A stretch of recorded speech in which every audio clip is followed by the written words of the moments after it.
Thanks very much. Now, if you did a survey of at least the audiologists in this room, they'd have a wish list. More hair, more hearing, and if you can't get more hearing, at least a hearing aid that would be, relatively invisible. But the problem when you put a hearing aid in your ear is occlusion. You might know if you put your finger in your ear, you can hear your own voice. And that's a build-up of resonance between the end of your finger and the eardrum. Oh, I'll just go back to that slide. At the bottom there, you can actually see the effect. As you go up the vertical axis, it's getting louder. And the difference between those two lines, the blue line and the red line, is when the person put the finger in the ear, the low frequency sound was greater. So it's a low frequency problem. Now, given that it's a low frequency problem, a lot of people only have a high frequency hearing loss. So blocking the ear canal didn't work.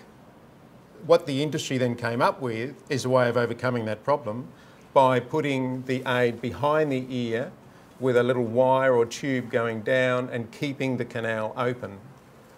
If you keep the canal open, you can't get that build-up of low frequency resonance. It just escapes out the ear and you can have natural sound entering the canal.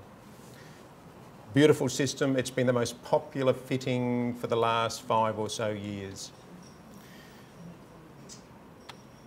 Now, of course, not everybody has a high frequency hearing loss, in which case they need to block the canal. So there's this trade-off. You block the canal so that you can get a bit more low frequency hearing, but when you do that, you run the risk of occlusion. To overcome that problem, you try to put in a hole into the aid, a vent, to let the low frequencies out. We can put in larger vents these days because the manufacturers have come up with what they call phase cancellation. They actually measure the sound leaking out. The problem, as far as whistling hearing aids is concerned, is the high frequencies. The hearing aid creates the inverse signal of the high frequency to cancel it out. So we can actually have a large event and not have that annoying problem of the aid whistling when it's on.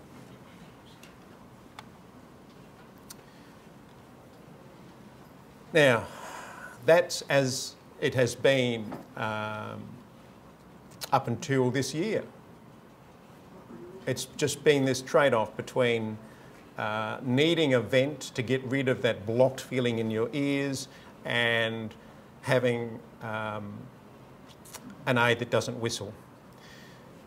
But the reality is that the occlusion occurs between the end of the aid and the eardrum.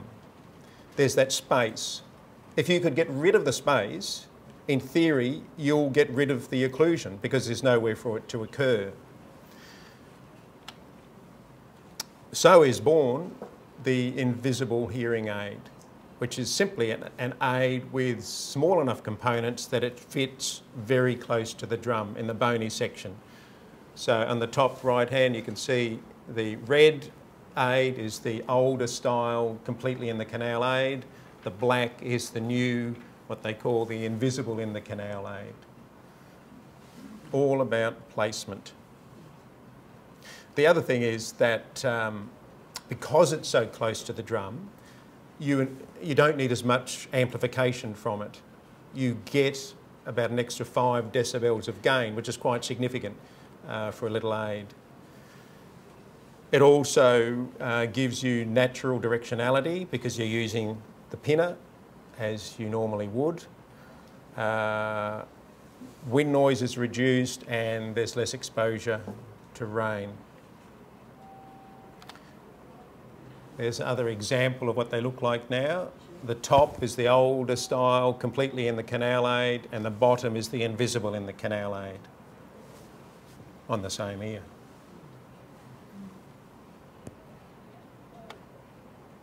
Now, most of the manufacturers are doing the same sort of thing, except, interestingly, the Siemens Excel, you can see that's the bottom one here.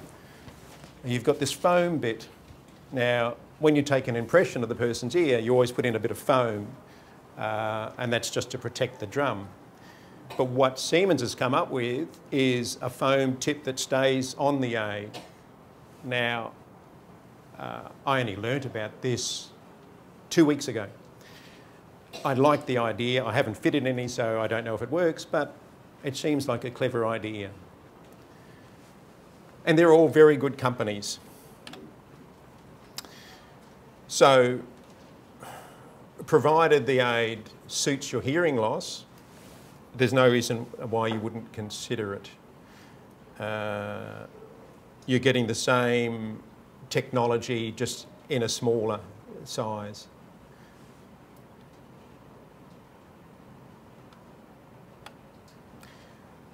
The negatives or the limitations would be the fact that it doesn't suit severe hearing losses. There's no wireless compatibility, which means that you can't connect it, say, to your mobile phone or the TV or whatever through Bluetooth, which is a feature that's been important with hearing aids over the last 5 years, I guess. But you know, for the mild to moderate hearing losses, I don't think that's an issue because you can just use headphones for TV. You can put your phone up to the ear because the hearing aid is not going to interfere with it. Did I say hearing? Phone, no. So, the invisible in the canal aids are the new idea with all manufacturers. The alternative to that is this Phonak Lyric. If you go back 2 years, I first mentioned that there was this Californian company that came up with this device which was implanted in the ear canal, stayed in for 3 months, then you pull it out, replace it, put another one in. It's been available in Australia and we've been fitting them this year.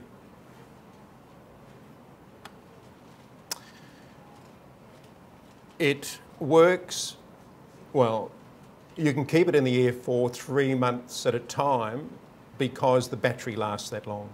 It'll last 3 to 4 months.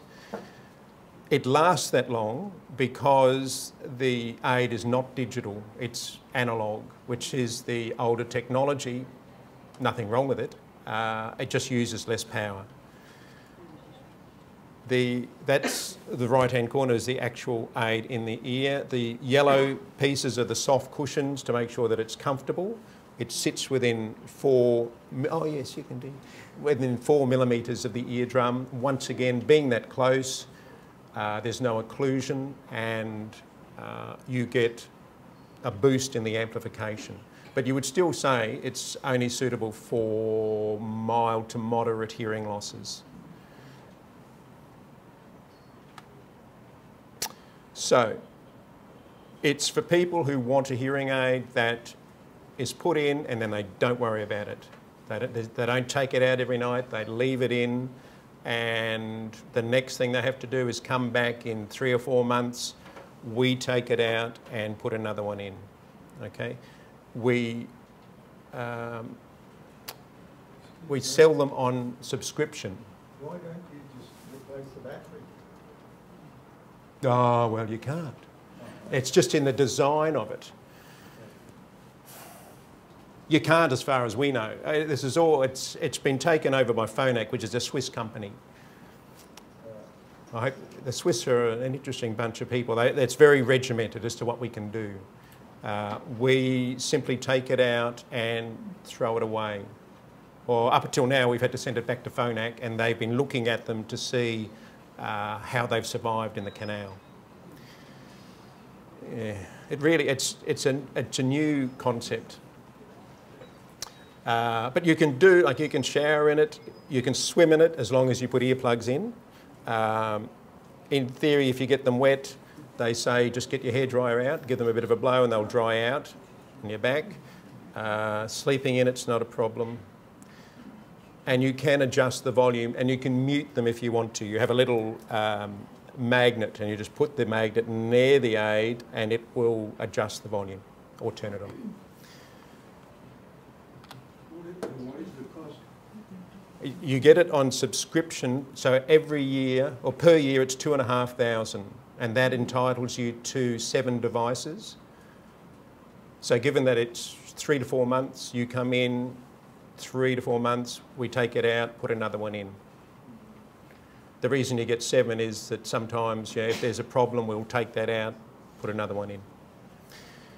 Now, is that per year? yeah. They are hoping to reduce the price when they bring out a smaller version at the end of this year. So at the moment, it's 16 millimetres long, and they hope to reduce that. I'd like to say halve it, but we'll just see what happens. How long has this one been on the market? In California,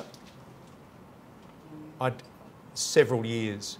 It was bought by Phonak, the Swiss company, a year or so ago, and it's been available in Australia since November last year. Yeah. We are the only private clinic in Sydney fitting them. The other clinics are owned by Phonak. Yeah. Now, the skydiving, there's a couple of things you can't do. One of them is have rapid change in pressure, skydiving or scuba diving. And if you're going to do those things, you take them out. The top shot is of an ear canal with exostoses, bony growths that you get through, they say, swimming in cold water. Now, we got a rep from America coming out to show us how to fit this device, and I think she was a little bit shocked. In America, they would say, yep, you can swim in them. And then she saw how Australians swim, and we stick our head under the water a bit more than they do. Hence, we get these bony growths, the exostoses. So if you've got them, you'd be precluded from getting this device. They like a nice, clean canal. Okay, now, what we're going to do is show you how it's inserted. Patrice is actually the person who's fitted more of these than any of us. And we're going to use Ayrton, who is our new audiologist, and insert it in his ear. At this stage, he's expendable. Okay, so let's say you're interested in getting the device. You come along and have a hearing test, and we can tell you from the hearing test if your hearing loss is suitable, mild to moderate loss. We would then look in your ear to make sure that there was no wax. If there was wax, we'd ask you to go to your doctor and have the wax removed. Okay, so Patrice is now using the sizer. What we're looking for is about 24 mil. So we want about 4 millimetres from... I'm just talking to Ayrton. Oh, good. Trying to make him calm.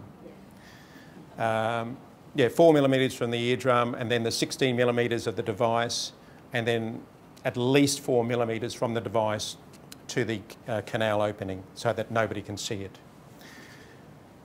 Now, when the smaller device comes out in November, then we'll get an extra 4 to 8 millimetres, hopefully 8 millimetres extra, so we can fit it in the smaller canals, which would be nice. The further down we go, the less problem we're going to have with wax.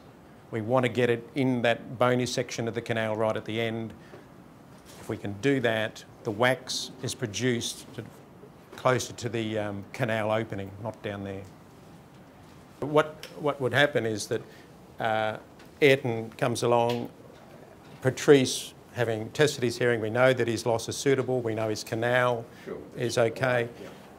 She would size the ear canal. So she'd look in the ear canal and have a look at what size device would be suitable. So at the moment there's 6 different sizes, different combinations of size, and she's going to see which of those sizes will fit securely in the canal.